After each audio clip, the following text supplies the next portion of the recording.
हर पीर से जुमा अपने फेवरेट शो न्यूज़ आई को यूट्यूब पर देखने के लिए डॉन न्यूज़ के ऑफिशियल यूट्यूब चैनल पर आइए, उसको सब्सक्राइब कीजिए और बेल आइकन को प्रेस कीजिए।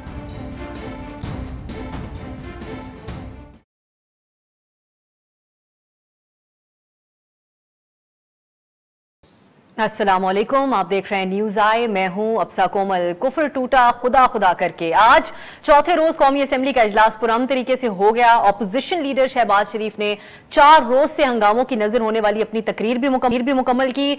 ऐवान में किसी ने एहतजाज नहीं किया, कोई सीटी नहीं बजी, आज कोई शोर शराबा और हंगामा नहीं हुआ। और इसकी वजह यह थी कि आज सुबह स्पीकर कौमी असेंबली के जरिए हुकूमत और अपोजिशन में राब्ता हुआ, मामला तय पाए, जिसके बाद वफाकी वजीर इत्तलात फवाद चौधरी और वजीर दिफा परवेज खटक ने कहा कि हुकूमत और अपोजिशन ने असेंबली की कार्रवाई पुरअमन तरीके से चलाने पर इत्तेफाक किया है। स्पीकर को बाइख्तियार बनाने के लिए कमेटी भी तश्कील देने पर इत्तेफाक हुआ। उनका डिस्कशन हुई। फवाद चौधरी साहब ने कहा स्पीकर ने ऐवान की कार्रवाई पुरअमन बनाने के लिए 7 अरकान पर ऐवान में दाखिले पर जो पाबंदी उन्होंने खुद ही लगाई थी उसको खत्म कर दिया। अपोजिशन ने डिप्टी स्पीकर के खिलाफ तहफ़्फ़ुज़ात से भी उनको आगाह किया और इस बारे में भी खबरें हैं कि जो वो लाना चाह रहे थे तहरीक अदम एतमाद, उस पे भी कुछ सेटलमेंट हुई है। दूसरी तरफ हुकूमती पार्लिमानी पार्टी का जो इजलास हुआ उससे भी बड़ी खबरें बनी। वजीर आजम के बजाय वजीर दिफा परवेज खटक ने उसकी सदारत की।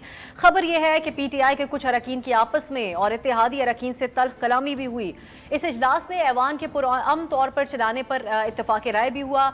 फिर भी उसके बाद हमने कुछ देखा, कोशिश मुराद सईद और अली अमीन गंडापुर की तरफ से शहबाज शरीफ साहब की तकरीर के आगाज़ पर उनके बोलने की उन्होंने कोशिश की, लेकिन स्पीकर साहब ने उन्हें मना कर दिया। शहबाज शरीफ ने अपनी तवील तकरीर में उन्होंने कहा कि जो लोगों की जेबें खाली हैं तो इसका मतलब है कि ये बजट जाली है, ये बजट गरीब के साथ संगीन मजाक है और इसे पास नहीं होने देंगे, उसके लिए जो भी करना पड़ा करेंगे। और उसके बाद उन्होंने कहा कि हुकूमत के अना और जिद को एक तरफ रखें और आइए मिलकर निज़ाम को चलाते हैं। साथ ही प्राइम मिनिस्टर की खाली नशिस्त की तरफ शहबाज साहब ने इशारा किया और कहा कि कोई भी अहम मौका होता है तो ये सीट खाली नजर आती है, इन्हें आना चाहिए, ऐवान में आए और इत्तेफाक राय पैदा करें। लेकिन साथ ही शहबाज शरीफ साहब ने कहा कि उसके लिए हिम्मत चाहिए होती है। शहबाज शरीफ साहब ने कहा कि 383 अरब रुपए के नए टैक्सेस लगाए जा रहे हैं जिनसे महंगाई का नया तूफान आएगा, गरीब की हालत मजीद खराब और रोटी आदि मजीद आदि हो जाएगी। साथ ही उन्होंने कहा कि नवाज शरीफ के दौर जो बातचीत कर रहे थे शहबाज साहब, उन्होंने कुछ खूबियां अपने दौर की भी गिनवाई और बताया कि किस तरह सस्ती बिजली हमने पैदा की, हमारे दौर के अच्छे कामों को कम से कम हुकूमत तस्लीम तो करे। ये सारी बातें थी। शहबाज शरीफ साहब ने इसके साथ ही कुछ तजावीज़ भी दी जिसके ऊपर हुकूमत पहले से कह रही थी कि आइए अपनी तजावीज़ दें। तो उन तजावीज़ में क्या कहा, उन्होंने कहा कम से कम तनख्वाह 25,000 रुपए की जाए, बिजली गैस के निर्ख हमारे दौर की सतह पर वापस लाए जाएँ। और फिर जिक्र कर देते हैं कुछ विफाकी वजीर मनसूबाबंदी असद उमर साहब ने भी भरपूर जवाब दिया जो तकरीर लीड पोजीशन ने की उसका, और उन्होंने कहा कि अपोजिशन लीडर की तकरीर हकायक के बरक्स थी। नवाज शरीफ 3 बार वजीर आजम रहे, पाकिस्तान वापस आए, शहबाज शरीफ जमानती थे, काश नवाज शरीफ को वापस आने का कहते। साथ ही जिक्र किया उन्होंने कि वर्ल्ड इकोनॉमिक फोरम और बिल गेट्स ने कहा कि दुनिया को कोरोना से निपटने के लिए पाकिस्तान से सीखना चाहिए, आप कैसे हम पर तनकीद कर रहे हैं। आज के प्रोग्राम में हम ये जानने की कोशिश करेंगे कि इतने दिन ऐवान में जो तमाशा किया गया उससे क्या कोई सबक हासिल किया गया है और क्या वजीर आजम अपोजिशन लीडर की मुफाहमत की पेशकश पर तवज्जो देंगे और पार्लियामान को चलाने के लिए उस तरीके से अपना किरदार अदा करेंगे जिसका वो जिक्र कर रहे थे। हमारे साथ होंगे मुस्लिम लीग नून के रहनुमा member national assembly Ali Parvez Malik, People's party के रहनुमा हैदर जमान कुरैशी साहब और तहरीक इंसाफ की रहनुमा अंदलीब अब्बास साहिबा भी हमारे साथ होंगी। उनसे बात करेंगे एक ब्रेक के बाद।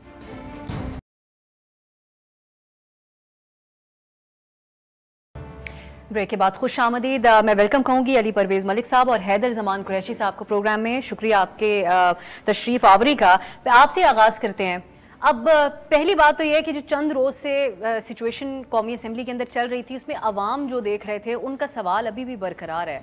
वो कहते हैं कि जो पब्लिक बनी जो मेंबरान कौमी असेंबली है उनके ऊपर खर्च होती है और जो एक एक सेशन के ऊपर होती है उसका किस तरीके से उसको ज़ाया किया जाता है, ये तो हमने अब देख लिया अपने TV स्क्रीन के ऊपर जो रहा मामलात रहे।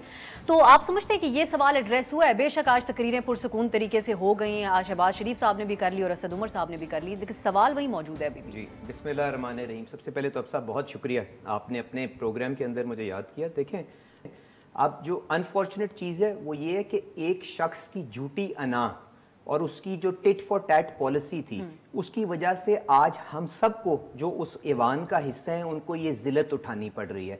आज आपके ही अखबार के अंदर एक बहुत ही खूबसूरत कार्टून छपा हुआ है, अगर आपकी उस पर नजर डली हो, जिसके अंदर कायदे आजम ऊपर से बैठ के नेशनल असेंबली की तरफ देखकर तौबा कर रहे हैं कि जी हमारे जो यहाँ की क्या हालत आज हो गई हुई है।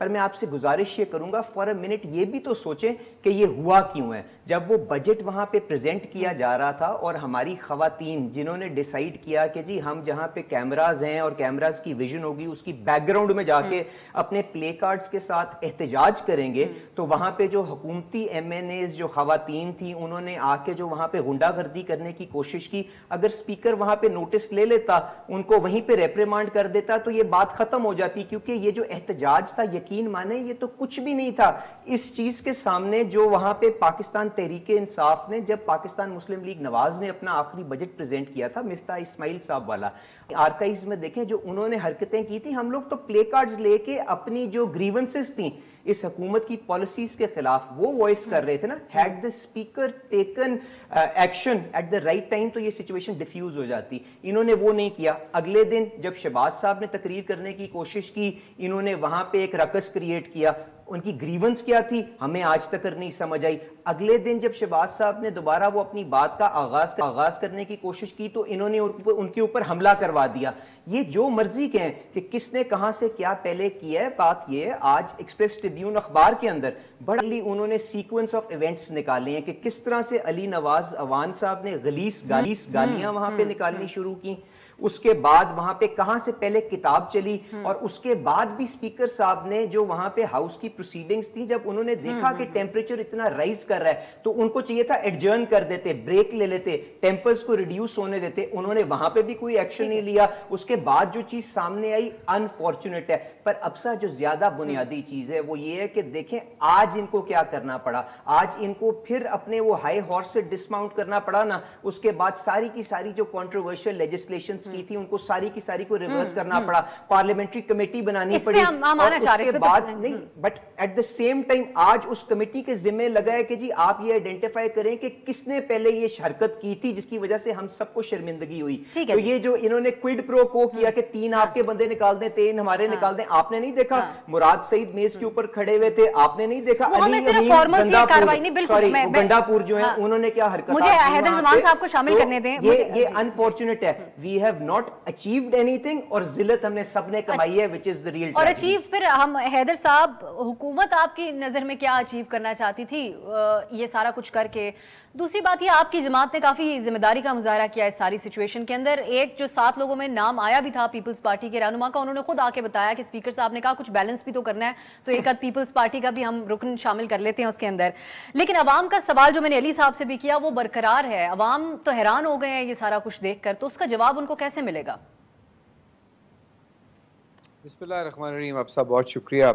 देखिए, मैं यकीन माने एज अ पॉलिटिकल वर्कर और एक सियासी जमात से भी वाबस्ता होने के नाते मुझे बहुत नदामत हुई और मेरा सर शर्म से झुक गया। I will be very honest. और खा वो हमारी जमात से लोग थे, नहीं थे, दूसरी जमात से थे। देखिए, एक पार्लियामान का तकद्दस होता है, हम रोल मॉडल्स हैं सोसाइटी में, और अगर हम ऐसी प्रेसिडेंट्स रखेंगे, और मैं हैरान हूँ कि हुक्मरान जमान में जो सीनियर लीडर्स थे वो भी खामोशी से दस्तबस्ता खड़े रहे, और उन्होंने अपने इन हुलिगन्स को, इस एक्टिविटी को नहीं रोका। और जहाँ से भी हुआ, मैं समझता जी। अच्छा, आपकी आवाज अभी हम तक नहीं पहुंच रही, हम दोबारा आपसे राब्ता करते हैं ताकि आप मुकम्मल कर सकें। लेकिन अली साहब अब एक लेट मी जस्ट कंप्लीट जो अभी हैदर ज़मान कुरैशी साहब बात कर रहे थे। अब साहब बुनियादी चीज़ ये है कि स्पीकर जिसने जब ये वाक़यात अनफोल्ड हो रहे थे उसने 2 दफ़ा पहले ब्रेक्स ले ली थी। जब उनको ये नज़र आ रहा था कि लोग गुत्थम गुत्था हो रहे हैं, एक तो उनको इस चीज़ की जिम्मेदारी लेनी चाहिए कि जी उन्होंने क्यों नहीं ब्रेक ली हाउस के अंदर, ताकि इस चीज़ को अच्छे तरीके के साथ डिफ्यूज़ कर देते और बात यहाँ तक ना जाती। दूसरी बात ये कि आप बैलेंस करने के लिए 3 नून लीग से निकाल दो, 3 पीटीआई से निकाल दो, 1 पीपल्स पार्टी से पकड़ लो। Is that the way to proceed? आप मुझे बताएं, उस बिल्डिंग के अंदर 360 डिग्रीज कैमरास मौजूद हैं, सीसीटीवी। लेकिन सवाल ये है अली साहब कि अगर स्पीकर साहब से इतने सारे मसाइल थे आप लोगों को, जिसकी पिछले कुछ दिन से आप लोग जिक्र कर रहे हैं, तो अदम एतमाद की बात करके आज ऐसा क्या अचानक हो गया कि आप लोग उससे मुड़ गए? मैं आपसे पूछूंगी, हैदर साहब को मैं कंप्लीट करने देती हूँ, वापस आ गए। हैदर जमान साहब, आप कंप्लीट कर लें अपनी बात। मैं कर रहा था, देखिए ये एक बैकड्रॉप सेट किया गया। आपने देखा कि फिरदौस आसिक अवान साहिबा ने किस तरीके से मंदोखेल साहब से बदतमीजी की, उसमें माजी में भी मिसालें मिलती हैं, और ये एक सोचे समझे प्लान के तहत लग रहा था। जिस तरीके से असेंबली में टेम्परेचर बढ़ाया गया, इसका क्या हदफ था, क्या इसके अज़ाइम थे, ये तो आप बेहतर जानती हैं या अवाम बेहतर बता सकते हैं। लेकिन स्पीकर साहब यकीनन फेल हो गए अपनी आईनी जिम्मेवारी पूरी करने में, और फिर वो वज़ीर आज़म को मिलते हैं और उसके बाद आकर कल की कार्रवाई भी उन्होंने करने की कोशिश की। और आप देखिए कि आप साथ ही रहेगा, एक ब्रेक में लेना चाहूंगी, ब्रेक से वापस आएंगे हम, तब बात करेंगे इस पर।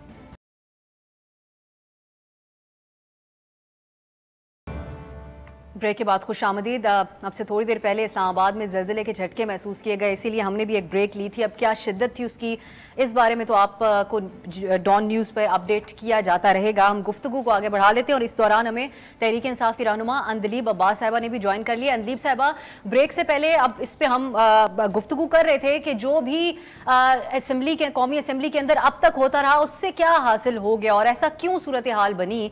अब आपसे यही जानना चाहेंगे कि क्या, अब लोग ये भी सवाल करते हैं कि क्या हुकूमत की तरफ से, क्योंकि पहली दफा ऐसा हुआ कि अपने बजट सेशन के अंदर शोर किया गया, तो क्या कुछ तजुर्बा करना चाह रही थी हुकूमत के शोर शराबा किया जाए, ऑपोजिशन लीडर को बोलने ना दिया जाए और इसी तरीके से मामला आगे बढ़ जाए? क्योंकि आप लोग अपनी अक्सरियत की तो बात कर रहे हैं, आप कह रहे हैं बजट तो हम पास करा लेंगे। शुक्रिया आप साहब। इसमें 3 एलिमेंट्स है। नंबर 1, आप देखें आज जो फैसला हुआ दोनों कमेटीज में, यही हम पहले मांग रहे थे कि जी आप हमारी सुने, हम आपकी सुने। आज भी अग्री करके गए हैं, तो इन्होंने पहले दिन अग्री क्यों नहीं किया? दूसरी बात जो बहुत बड़ा एलिमेंट है वो ये है कि अफसोसनाक हर तरह से ये बात है, और हर तरह से ये बात अफसोसनाक इसलिए है क्योंकि जिस किस्म का बिहेवियर दोनों तरफ से हुआ, मैं एक तरफ से नहीं कह रही, वो अच्छी मिसाल नहीं है लोगों के लिए। और सबसे ज्यादा बड़ी बात यह है कि इट वॉज फिजिकल। हमारी मतलब आप सोचें कि इनके लोगों ने मलिका बुखारी की कॉर्निया के अंदर मारा, कॉर्निया के अंदर मारा। उसके बाद हमारा जो कराची का एमएनए है उसके नाक के ऊपर मारा है। जी अंदलीब साहब, लेकिन ये दूसरी तरफ भी इल्जाम लग रहा है कि भाई उनके भी अरकान हुए जख्मी। तो बात कंप्लीट सुन ले, क्योंकि देर से मैंने ज्वाइन किया, तो मुझे नहीं पता कि पहले क्या कह चुके हैं। आई एम श्योर कि आपने उनको अच्छा टाइम दिया। तो अगर उनकी भी किसी आंख के या टांग पे होता तो वो भी आते बाहर कि कोई फिजिकल वायलेंस हुई है कि नहीं हुई। नंबर 1। नंबर 2। नंबर 3, बड़ी आज आपने तकरीर देखी। पहले उन्होंने 2 घंटे लगाए थे, पहले दिन 1 घंटा, दूसरे दिन 2, आज 3 घंटे दोबारा लगाए। आपको पता लग गया होगा कि ये क्यों कर रहे थे, ये सारा कुछ क्यों फिजिकल वायलेंस कर रहे थे। क्योंकि ये आप जो है हाकान अब्बासी साहब, ये तो स्पीकर के मुंह पे कह चुके हैं कि जी हम आपको जूता मारेंगे, और बाहर आके कहते हैं कि मैं माफी भी नहीं मांगूंगा और दोबारा जूता मारूंगा। ये तो वो हैं जिन्होंने फ्लोर ऑफ द असेंबली पे ख्वाजा आसिफ ने असद उमर के वालिद को गाली निकाली थी। ये तो वो लोग हैं। अब आज आपने तकरीर देख ली, आए शाए, मैं, मेरा खानदान, मेरा भाई। It was the worst leaders. इतनी नाअहल और नालायक की ऑपोजिशन है, इतनी नालायक है कि 6 दिन मिलने के बावजूद ये एक स्पीच प्रिपेयर नहीं कर सकी, ये एक जवाब नहीं दे सकी, एक चीज का जवाब, और सारे फिगर्स गलत और एम्बैरेसिंग था। इतनी बैडली प्रिपेयर्ड स्पीच थी। अब अगर मुझे आप बोलने की इजाजत दें अंदलीब साहबा, और आप वो ये सवाल उठा रहे हैं जिसका आप लोग कह रहे थे कि हमने शैडो बजट पेश किया सिंध के अंदर, तो ये लोग भी करें, तो उसमें कुछ पॉइंट्स तो लीडर ऑफ द ऑपोजिशन के, यकीनन बहुत तवील थी उनकी तकरीर, हमने भी सुन के उसमें से पॉइंट्स निकाले। सरकारी मुलाजमीन की तनख्वाहों की भी उन्होंने बात कर ली। फिर उन्होंने कहा कि जी मजदूर की उजरत इतनी की जाए, 25,000 रुपये की जाए, और साथ ही वाजे कर दिया उन्होंने अपनी तकरीर के अंदर जो उनका मौक़िफ़ है कि ये गरीब दोस्त बजट नहीं था। उसके अलावा दीगर भी आदाद शुमार सामने मौजूद हैं जिसकी उन्होंने जिक्र किया। मैं यही तो आपसे पूछ रही हूँ कि इतना गलत बात की। फॉर एग्जाम्पल ये तो नहीं, सुन लेना कि एक मईशत छोड़ के गए जो कि बैंकरप्ट, जिसको कि मूडीज ने स्टैंप किया कि जी ये सिर्फ 2 हफ्तों का इनके पास रह गया है, अगर ये पैसे नहीं वापस करेंगे 19 बिलियन डॉलर्स के तो ये बैंकरप्ट हो जाएगी हुकूमत। ये तो खुद स्टैंप है। वहाँ बैठ के सबसे हैरत होती है, ये समझते हैं अवाम बिल्कुल बेवकूफ है। इनकी जो सबसे बड़ी गलती है, जो जिसने इनको डुबोया और दोबारा डुबो रही है, वो ये समझ रहे कि अवाम जो है बिल्कुल बेवकूफ है। ब्रेक की तरफ मैं जाऊंगी अदलीफ साहब, आपको शहबाज शरीफ साहब की तकरीर आज पसंद नहीं आई। हमारे साथ यहाँ पे अली परवेज मलिक साहब भी मौजूद है। ब्रेक से जब वापस आएंगे तो उनसे हम पूछेंगे कि हुकूमत तो ये कह रही है कि कुछ भी नहीं था उस तकरीर के अंदर, कोई नंबर्स नहीं थे, कुछ नहीं था, तो क्या पॉइंट आउट करना चाह रहे थे लीडर ऑफ द ऑपोजिशन? एक ब्रेक के बाद।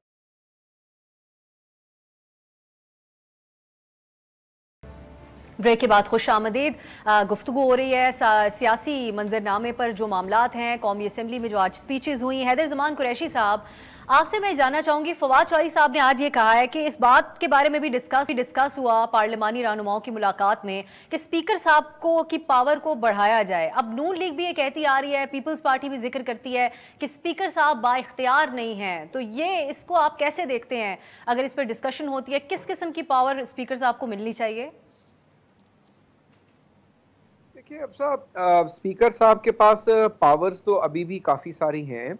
अगर स्पीकर अपना एक न्यूट्रल रोल रखें तो ऑपोजिशन भी उसको रिस्पेक्ट करती है। स्पीकर ने माजी में फ्लोर नहीं दिया, बैजर होते रहे हैं, हकूमती वज़रा ओहदेदारों के इशारों पे चलते रहे हैं और एक इम्पार्शल रोल नहीं रखा। और ये मुझे बताएं कि इस वाक़े के बाद स्पीकर साहब का कल वज़ीर आज़म से मुलाकात का क्या मंतक था, और जिसके बाद उन्होंने 6 या 7 मेंबरान को सस्पेंड किया और उसमें कोई ऐसा वज़ीर नहीं था जिनकी वीडियो फुटेजेस मौजूद हैं, और जो आगा रफ़ीउल्लाह साहब हैं जो असम्बली की प्रीसिंक्ट में ही नहीं थे, जियो लोकेशन उनकी आप ले लें, उनको आपने बैलेंसिंग एक्ट कर दिया। तो जो स्पीकर वज़ीर जो बैलेंसिंग एक्ट करे, जो अपने बॉस को खुश करे और ना अपनी आईनी जिम्मेवारी पूरा करे, उसमें रूल्स की क्या कमज़ोरी है या कोताही है? लेकिन अगर कहीं रूल्स में एक नॉर्मल हालात में कहीं अगर पार्लियामान और पार्लियामेंट्री मेंबर्स समझते हैं कि उसमें बेहतरी की गुंजाइश है, तो वो तो नेशनल असेंबली कर सकती है और सेनेट अपने रूल्स खुद बनाता है, ये बेहतरी हो सकती है। मैं अगर आप इजाज़त दें तो मैं अंदलीब होता बातें की, क्योंकि मैंने भी थोड़ा लेट ज्वाइन किया, साउंड का इशू आ रहा था। देखिए ये जो बजट है ना, ये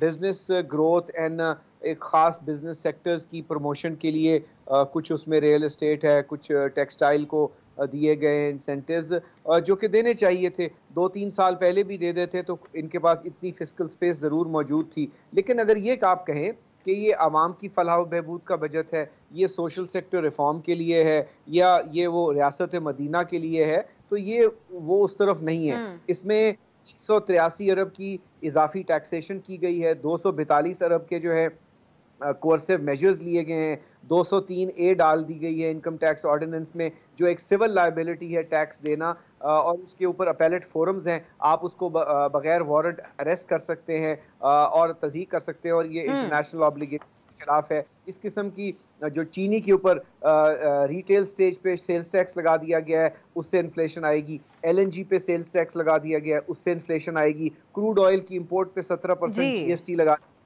20 रुपए PDL लगा दी गई है, और बहुत सारे ऐसे मेजर्स हैं जो ये अभी कौम को बता नहीं रहे। और हाँ, वो जो ऑपोजिशन ने पहले ही दिन इनका स्कैंडल, इनका भांडा फोड़ा कि जनाब ये जो ब्रॉडबैंड और पे टैक्स लगा रहे थे और अरबों रुपए बटोर रहे थे, और उसके बाद शौकत तरीन साहब ने अगले दिन यू टर्न ले लिया, और उसके बाद जो अगला काम इन्होंने किया है कॉमर्स, अप्सा ई-कॉमर्स, जिसके अंदर आपकी मार्केट प्लेस है, ई-कॉमर्स है, डिस्टेंस लर्निंग है, ये आपकी एक बेबी नर्चरिंग इंडस्ट्री है, स्टार्टअप्स हैं। एक तरफ आप कहते हैं मैंने कामयाब नौजवान बनाना है, एक तरफ आप कहते हैं मैंने IT एक्सपोर्ट्स एंड IT को इन सब चीजों का जवाब लेंगे। मैं जी तरफ आप कहते हैं कि जनाब मैं सबका अंदलीब साहबा से रिस्पांस लेंगे। मैं अली परवेज साहब के भी पॉइंट्स शामिल कर लेती हूँ ताकि वो एक ही दफा रिस्पॉन्ड करें। अंदलीब साहबा, फिर अली परवेज साहब, अब एक बात आप लोग हुकूमत के बारे में कहते थे कि इनकी पार्टी में जमहूरियत नहीं है, अपने अपने ख्यालात का इजहार। इसका हम लोगों की जो खबर आ रही है पार्लिमानी पार्टी के इजलास के हवाले से, जिसमें श्री मजारी साहिबा ने वाज़ेह तौर पे कहा कि जो तरीकाकार अपनाया गया वो नहीं होना चाहिए था। अली नवाज अवान साहब को उन्होंने पॉइंट आउट करके कहा। तो ये चीज़ तो पाई जाती है कि उनकी अपनी जमात के अंदर भी दो राय थी इसके ऊपर कि ऐसा नहीं होना चाहिए, सब एक पेज पर नहीं थे। अब ये वाली बात पे आ जाते हैं। जो मैडम ने पहले गुफ्तगू की, मैं जरा उसके ऊपर जवाब दे दूं, क्योंकि मैंने आपसे पहले सेगमेंट के अंदर अनक्वालिफाइड मजम्मत की थी जो असेंबली के अंदर हुआ।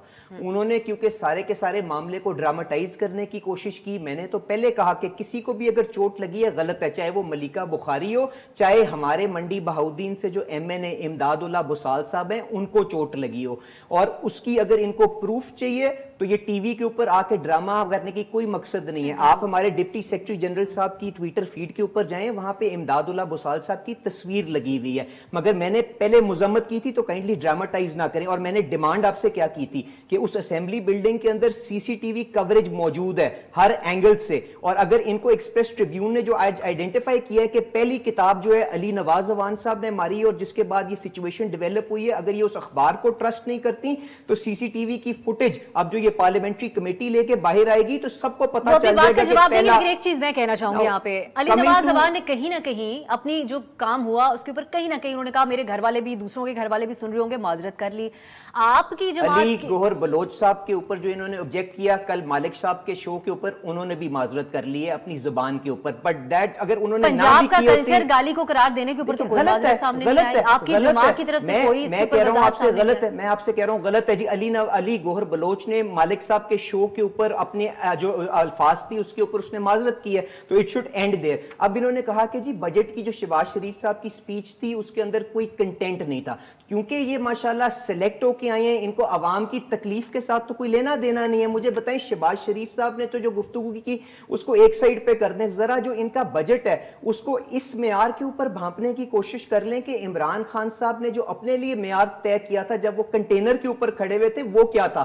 क्या वो हमें ये नहीं बताते थे कि जी लोगों की आमदनियों के ऊपर टैक्स होना चाहिए, डायरेक्ट टैक्सेस के ऊपर रिलायंस होनी चाहिए, और इनडायरेक्ट टैक्सेस चीजों की कीमतों के अंदर टैक्स ऐड करके डेयरी प्रोडक्ट्स, चीनी, आटा, इनके ऊपर नहीं होना चाहिए। तो आज ये जो 1000 अरब का टैक्स कलेक्शन बढ़ा रहे हैं इसमें किसके ऊपर रिलायंस है? PDL के ऊपर असद उमर साहब की जो अलमशहूर तकरीर थी कि 50 रुपए के ऊपर पेट्रोल मुहैया होना चाहिए, क्योंकि अगर आप उसमें से लेवीज खत्म कर दें तो सारी महंगाई खत्म हो जाएगी। तो आज जो इन्होंने 650 अरब का उसके ऊपर PDL का टारगेट रखा है, do you know what that means? That means कि आज जो 5 रुपए का PDL है ना, इसको अगले चंद हफ्तों के अंदर इनको 25 रुपए के ऊपर लेके जाना है इन एन एनवायरमेंट जहां पे $75 पर बैरल का ब्रेंट हो गया है। तो ये बात ये कि अगर आप मैं बिल्कुल क्लोज कर रहा हूं जी, अगर आप शेरवानी पहले बनवा लें और आपको हर सूरत बाय हुक और क्रुक वजीर आजम बनना हो तो आप जमादार जिसको आपने नहीं लगाना था उसको आप इंटीरियर मिनिस्टर भी बनाएंगे, आप पंजाब के डाकू को पंजाब का स्पीकर भी लगाएंगे, और आप इसी किस्म के कॉम्प्रोमाइजेस करेंगे जो आपने देखा। और उसके बाद अपनी अनाज जब आड़े आएगी तो टिट फॉर टैट। मुझे पता है दलीप साहब तैयार बैठी हैं आपको जवाब देने के लिए, मुझे जाने दें उनके पास। बादशाह सलामत जब असेंबली के अंदर आएंगे तो एहतजाज ना हो। तो if this is the mindset जो आपके सामने आएगा तो अनफॉर्चुनेट है जो वहां से एक्सपायर आए हैं। अंदलीप साहिबा ठीक है जी, मुझे प्लीज अंदलीप साहिबा अब आपसे दोनों जमातों की तरफ से बहुत सारे सवालात उस बजट के बारे में किए गए हैं जिसको आप लोग कह रहे हैं कि अवाम दोस्त है और निचले तबके का, खास तौर पे छोटी इंडस्ट्री का, गरीब अवाम का बड़ा ख्याल किया गया। और इकोनॉमिस्ट की भी मैं ये बात वाजे कर दूं कि बहुत ही इसके ऊपर दो तरह की राय है। एक जो हुकूमत बात कर रही है, एक तरफ से वो कहा जा रहा है, और कुछ ऐसे इकोनॉमिस्ट भी हैं जो उससे मुख्तलिफ बात कर रहे हैं। आप इस पे कैसे रिस्पॉन्ड करेंगी? और एक और भी सवाल रख लीजिएगा, शहबाज शरीफ साहब ने कहा कि आइए मिलकर रिकंसिलिएशन की उन्होंने बात की, और प्राइम मिनिस्टर साहब भी आए बिलावल साहब से मिले, सबसे मिले और ऐवान चलाएं उस तरीके से। तो इस ऑफर के ऊपर हुकूमत क्या समझती है? देखिए अब सर, सबसे पहली बात तो है कि आपको इनको समझ ही लग गई है कि इनके बेचारों का क्या हाल है। Budget has totally stumped them, अलिफ से जुनूब से जी, इधर से कभी उधर से, कभी अली अवान कभी कुछ। कोई मतलब अवाम बेचारे कंफ्यूज होंगे कि यार इन्होंने तो बजट का डॉक्यूमेंट ही नहीं पढ़ा। पहली बात तो ये है कि अभी इन्होंने हैदर जमान साहब ने कहा कि जी गरीब अवाम के लिए कुछ नहीं। पहली दफ़ा in the history of Pakistan हर बंदा, हर गरीब बंदा आपका बगैर सूद के ₹500,000 5 लाख रुपया बोरो कर सकता है। पहली दफा हर किसान जो है वो बगैर कर्जे के, कर्जे हंसना 1.5 लाख रुपया ले सकता है 2 दफा साल में दोनों फसलों के लिए। पहली दफा ये गरीब किसान के लिए जब उसको बीज की जरूरत होती है, खाद की जरूरत होती है, 2 लाख रुपया बगैर सूद के वो उसके लिए ले सकता है। पहली दफा एक घर बनाने के लिए जिसकी बिल्कुल इनकम जो है बिल्कुल कम है, उसको 20 लाख रुपए का कर्जे हंसना बगैर सूद के, ये कभी नहीं हुआ। ये वाकई रियासत मदीना है कि आपको घर को भी दिया गया है, आपको एक हेल्थ कार्ड दिया जा रहा है जिसकी 7 या 10 लाख रुपए का खर्चा आपकी फैमिली कर सकती है। आपको एक बंदा आपकी फैमिली का, उसको स्किल एम्प्लॉयबल दी जाएगी जो उसके इलाके में उसको जॉब मिलेगा। ये पहली दफा है, ये रियासत मदीना का कॉन्सेप्ट है। अब इनकी बिल्कुल जान निकल गई हुई है। अगले 10-15 मिनट में जितना भी प्रोग्राम रह गया ना, ये यही कुछ बोलेंगे। नंबर 2 जो बात हो रही है, जो सबसे बड़ी बात हो रही है, वो ये हो रही है कि ये जब हमें इकोनॉमी दे के गए आईसीयू पे, और आप सबने प्रोग्राम किए, डॉन ने भी प्रोग्राम किए, दिखाया, ये मेरे पास ये पड़ा है, मूडी की रेटिंग मैं आपको बताती हूँ। जून 2018 में नेगेटिव रेटिंग उन्होंने की, अनस्टेबल उन्होंने कहा सिर्फ 2 हफ्ते के इनके पास रिजर्व्स हैं, जबकि इन्होंने पैसे वापस करने हैं 19 बिलियन सिर्फ खर्चे के, बाकी सूद और इंटरेस्ट तो देर की बात है। उसके बाद कोरोना आया। अब माशाल्लाह आज तो जो शहबाज शरीफ पे दुनिया हंसी है, कोरोना के ऊपर जितनी पॉलिटिक्स हुई, मेरे पास बयान है कि अगर ये बिल्कुल कह रहे थे इंडिया की तरह हाल करें, लॉकडाउन कर दें, ये इनके बयान है ख्वाजा आसिफ का on the speech of the national assembly and Raja Pervez Ashraf, दोनों ने लॉकडाउन किया, दोनों ने कहा कि इंडिया की तरह करना चाहिए। आज इंडिया का हाल देखे, आज पाकिस्तान एक केस स्टडी है, आपकी वर्ल्ड इकोनॉमिक फोरम पे केस स्टडी है, आपकी जिसको कहते हैं वर्ल्ड हेल्थ ऑर्गेनाइजेशन पे केस स्टडी है, और साथ कहा गया है कि ये मईशत जो इंडिया की -7.3 है, पाकिस्तान की 4 से ज्यादा बढ़ गई। इनको पता क्या प्रॉब्लम है? इनको प्रॉब्लम ये नहीं है कि पाकिस्तान ठीक नहीं हुआ, इनको प्रॉब्लम ये है कि पाकिस्तान ठीक हो गया और होने जा रहा है, क्योंकि जब पाकिस्तान ठीक हो जाएगा होगा तो ये प्रॉब्लम इनको क्यों है? अली साहब, आप लोग कहते हैं जी, आप कह रहे हैं कोरोना, जी एक सेकंड, मैं पहले मैं साथ ये भी ऐड कर दूं, आप लोगों ने कोरोना वैक्सीन की बात की, असद उमर साहब ने भी कहा, अंजलीब साहब कह रही है पूरी दुनिया मुतरफ है हमारी, तो आप ये सवाल का जवाब दें।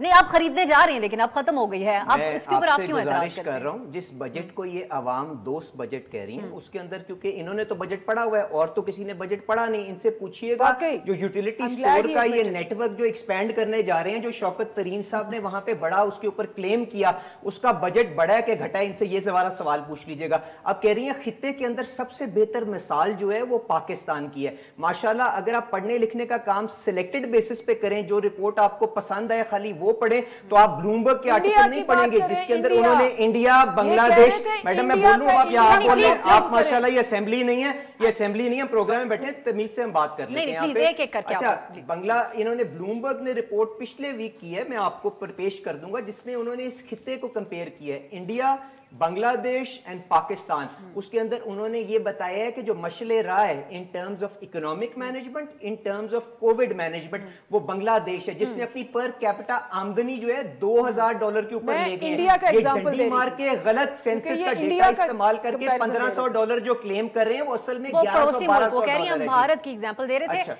चले, भारत के अंदर जो वेरिएंट आया, डबल म्यूटेंट वेरिएंट, जिसने तबाही जो वहां पे मचा दी, ये अपना वर्स्ट परफॉर्मेंस के साथ कंपेयर करके अपने आप को अप्रिशिएट करना चाहती है, तो मैं ताली दे देता हूं। The fact remains we have just vaccinated 1 crore लोग, 1 करोड़ लोग, एंड ये फैक्ट है। बांग्लादेश के अंदर या इंडिया के अंदर जो स्पीड जिसके ऊपर वैक्सीनेट किया जा रहा है, हम उसका 10वां हिस्सा नहीं है। तो ये चीज रियलाइज करनी चाहिए। अगर इंट्रोस्पेक्शन कोई नहीं कर सकते और ये अपने घोड़े से उतरने को तैयार नहीं है, तो उसका नतीजा मुझे एक और जवाब भी दे दें, मुझे आप एक और जवाब दे दें। आपको मैं दे देता हूं, पर कोशिश करती हूं, मैं टीम को कहती हूं, असद उमर साहब जो बात कर रहे थे कोविड के बारे में, क्लिप अगर हो। अच्छा, आपसे अली साहब एक और सवाल, वही है ना जो नजला होता था जिसके लिए हमने मास्क नहीं पहना था, और हमने जून में ठेके पे जब एनसीओसी को दे दिया तो उसके बाद हालात बेहतर होना शुरू हो गए, उसी कोरोना की बात। लेकिन देखिए ये डिबेटेबल बात है। दूसरा सवाल मेरा आपसे ये है कि शहबाज शरीफ साहब ने कहा आप लोग कुछ अर्सा पहले तक इलेक्शन इस्लाहात के मामले पे भी हुकूमत के साथ बैठने को तैयार नहीं थे। आप लोगों का ये रवैया था कि इनके साथ किसी सूरत नहीं बैठेंगे, ये सिलेक्टेड हुकूमत है। वो कहते थे ये चोर डाकू हैं, हम इनके साथ नहीं बैठेंगे। लेकिन आज आपके लीडर ऑफ द ऑपोजिशन ने खुला पैगाम दिया रिकन्सिलिएशन का। उन्होंने कहा आइए साथ बैठते हैं। ये वही मुफाहमत है जिसके लिए वो अपने भाई के पांव पड़ने को भी तैयार हैं। उन्होंने कहा था मुल्क की बेहतरी के लिए मेरी सोच के अंदर जो भी बेहतर स्टेप्स होंगे मैं उसके लिए हर किसी के पास जाने को तैयार हूं। ठीक है, और ये जो बात कर रही है कि असेंबली का माहौल ऑपोजिशन की किरदार की वजह से हुआ, I am stating this on record. Shahbaz Sharif साहब ने पहले दिन ये पैगाम भिजवाया था हुकूमती सफ़ों के अंदर कि आप हमें बात करने दें और हम आपके वजीर आजम साहब जब आप आएंगे लाइकवाइज आपको रेसिप्रोकेट करेंगे। ये मीडिया के अंदर रिपोर्टेड है, जब पार्लियामेंट्री पार्टी की हमारी मीटिंग हुई थी उसके अंदर, उसके बावजूद क्योंकि हम टिट फॉर टैट पॉलिसी के अंदर चल रहे थे, हमारी अना को बहुत ठेस पहुंची हुई थी पहले, तो हमने इस तरह से रिस्पॉन्ड करना था, हमने पैगाम देना था और हमारा ख्याल था अगला बंदा जो है वो कंसीड कर देगा। वो कहते हैं आगाज आप लोगों ने किया था पहले सेशन में भी आप लोगों ने now coming to the reforms, मुझे ये बता दें कि चार्टर ऑफ इकोनॉमी की ऑफर किसने सबसे पहले इजलास में की थी, किसने रद्द किया था उसको, मुझे बताएं। ये तो इतने बदकिस्मत और कम ज़र्फ हैं कि ये तो जब दुश्मन आपके ऊपर हमला करता है, जब दुश्मन आपके ऊपर हमला करता है, जिसकी तरफ शहबाज साहब ने स्पीच में भी इशारा किया कि अभिनंदन का वाकया हुआ, कश्मीर का वाकया हुआ, एक ही कुर्सी खाली थी, वो किसकी थी आप मुझे बता दें। तो हैदर ज़मान साहब जो पाकिस्तान ही नहीं आए, पार्लियामेंट छोड़े, वक्त होता तो इनसे जवाब उसका भी लेते। मुझे हैदर ज़मान ये सवाल आप लोगों ने उठाया, आप वजीर आजम साहब कब असेंबली में तशरीफ ला रहे हैं ये तो बता देना जरा। उन्होंने हर बुध को आना था, हर बुध को आना था। कौन से बुध का आपने साल नहीं बताया हमें, कौन से बुध को आएंगे वो? चले जी, मुझे हैदर ज़मान साहब को कमेंट करने दें। हैदर ज़मान साहब, अब आप ये बताइए कि ये है सारे हालात वाकयात, लेकिन स्पीकर साहब के खिलाफ अदम एतमाद भी नहीं आ रही, डिप्टी स्पीकर का भी मामला तय हो गया, तो आगे क्या पता कि दोबारा ऐसे कोई वाकयात हो जाते हैं या इस तरह की सूरत हाल बनती है तो फिर क्या होगा? पीपल्स पार्टी का सारी सिचुएशन पे क्या मौक़िफ़ है? देखिए आप साहब, मुझे आज बड़ा अफसोस हुआ कि अंदलीब उन पढ़े लिखे लोगों में हैं, पीटीआई में शुमार होती, तो उन्होंने आज जलसे वाले अंदाज में और बड़ा एक ऊंची आवाज़ में बोलने की कोशिश की। हम तो धीमी बात करते हैं, लेकिन मुझे नहीं पता कि इन्होंने ज़िंदगी में 1 किलो गंदम उगाई है, चावल उगाया है, और ये ज़राअत के ऊपर हमें लेक्चर दिए हैं। मैं खुद एक किसान हूँ और ये मेरे सामने बैठे और मैं इनको चैलेंज करता हूँ कि ज़राअत का किस तरह इन्होंने बेड़ा गर्क किया है। ये तो बने बनाए टॉकिंग पॉइंट्स लेकर आ जाती हैं, और भाई ज़राअत और किसान और लोग जो हैं कर्जे लेने के लिए वोट नहीं दिया था, वो भूखे नंगे हो गए हैं, उनके घर के बिजली के बिल पूरे नहीं हो रहे, और किसान जो है, किसान को आपने सिर्फ कर्जे देने हैं, उसकी इनपुट कॉस्ट आपने 100% बढ़ा दी है। डीएपी जो 2600 की थी आज 5600 रुपए की है, यूरिया जो 500 की थी आज 1800 रुपए की है, और आपने 400 रुपया गंदम का उनकी को मोहब्बत में बढ़ाया है। आपने 2200 रुपया गंदम जो है मंगवाई रशिया से, और 7 लाख टन आपने पिछले साल अफगानिस्तान स्मगल कर दी। आपने ठेकेदारों से मिलके जो है फीड मिल्स को दे दी 2 मिलियन। शुगर का स्कैंडल आपने पैदा किया, तो ये बातें ना करें, हम उनको कर्जे देंगे। जी बैरिस्टर साहब, ठीक है जी, आप लोग अपनी में है, जबकि हुकूमत दूसरी तरफ अपनी बात इस बात पे कायम है कि आप लोगों के पास कुछ कहने को है नहीं हुकूमत के बजट पर। लेकिन बहुत बहुत शुक्रिया आपका बैरिस्टर हैदर ज़मान कुरैशी साहब, अली परवेज़ मलिक साहब और अंदलीब अब्बास साहिबा, आप लोगों ने प्रोग्राम में आपकी शिरकत के लिए। नाज़रीन, आपसे इंशाल्लाह कल मुलाकात होगी। खुदा हाफ़िज़।